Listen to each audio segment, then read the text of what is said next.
வணக்கம் guys, United காலேஜில் sports event எப்படி போச்சு அப்படின்றத வீடியோவில் பார்க்க போகிறீங்க. அதுக்கு முன்னாடி இந்த காலேஜ் வந்து என்னோட லைஃப்லேயே மறக்க முடியாது. ஏன்னா 2022 இன்ஜினியரிங் கவுன்சிலிங் இந்த காலேஜ் கிடச்சிது. அப்போ வந்து நான் விசிட் பண்ணிட்டு போனேன். அப்புறம் நான் மெடிக்கல் ஜாயின் பண்ணதுனால திரும்ப அந்த காலேஜ் வரல. அப்புறம் இப்போ 2026 ஸ்போர்ட்ஸ் ஈவெண்ட்டுக்காக நாங்கள் இந்த காலேஜ் வந்திருக்கோம் எல்லோரும். அடுத்தது நாங்களும் ஃப்ரெஷ் ஆகிட்டு ஸ்போர்ட்ஸ் இனாகிரேஷன் நடக்கிற இடத்துக்கு கிளம்பி போயிட்டோம். அங்கே இனாகிரேஷன்லாம் முடிச்சுட்டு அடுத்தடுத்த கேம்லாம் ஸ்டார்ட் பண்ணிட்டாங்க.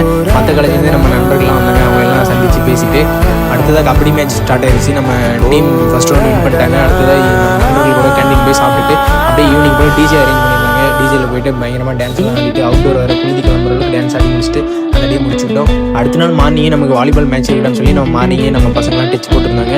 அடுத்ததாக வாலிபால் மேட்ச் ஸ்டார்ட் ஆயிடுச்சு. நம்ம பசங்க ஃபர்ஸ்ட் ரவுண்ட் வின் பண்ணிட்டாங்க. அடுத்ததாக ஃபைனலாக ஒரு சில மிஸ்டேக்னால தோல்வி எடுத்துட்டோம். அப்புறம் கேண்டீன் போய் சாப்பிட்டுட்டு ஈவினிங் போல் வின்னர்ஸ்க்கெல்லாம் ப்ரைஸ் டிஸ்ட்ரிபியூட் பண்ணியிருந்தாங்க. அந்த ஈவெண்ட்டை பார்க்க ரொம்ப மகிழ்ச்சியாக இருந்தது. மிலிட்ரி காலேஜ் பார்த்தீங்கன்னா ஃபாலோ பண்ணுங்கள். நம்ம நண்பர் ஒருத்தர் வெளியே இருக்கிற அவரை சந்திச்சுட்டு ஒரு காஃபியோட இன்றைக்கி நன்றி முடிச்சுக்கிட்டேன்.